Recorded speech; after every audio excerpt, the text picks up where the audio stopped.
ចាថ្ងៃនេះខ្ញុំមកបានយកប្លង់ដីចឹងខ្ញុំមានអារម្មណ៍ថាសប្បាយចិត្តមែនទែនដោយក្រសួងគាត់បានចេញធ្វើប្លង់ឲ្យលឿនកុំឲ្យប្រជាជនមានអារម្មណ៍ថាព្រួយបារម្ភទៀតចឹងចានៅទៅសង្ស័យច្រើនដល់ពេលយើងបានប្លង់ហើយ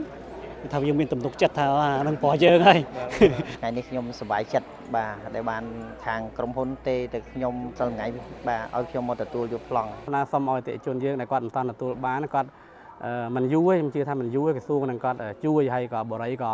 មិនចោលអតិជនទេព្រោះអតិជនគាត់បងលុយអស់ហើយអញ្ចឹងទេបរិយអត់ចោលទេបាទនេះជាលើកទី3ដែលខ្ញុំបានមកទទួលប្លង់នៅទីនេះបាទបងប្រុសហើយនឹងនេះហ្នឹងមើលឲ្យអាដែងឆ្នាំកណ្ដាលអីហ្នឹងកុំឲ្យខុសបើខុសយើងកែឲ្យចាបាននេះក្រសួងនេះអាដែងសម្រួលទាំងបងពុនអថាបត្រាបាទហើយនឹងទាំងសេវាសុខដីចានិយាយទៅមកប្លង់អស់ចូល$1000បើសិនជាយើងនេះវិញបងពុនណាហ្នឹងហើយអញ្ចឹងក្រសួងបានអនុគ្រោះឲ្យទាំងអស់អត់ហើយយកទៅអត់មានទៅបងពុនបងអីទៀតទេបាទជាចុងក្រោយខ្ញុំសូមអរគុណដល់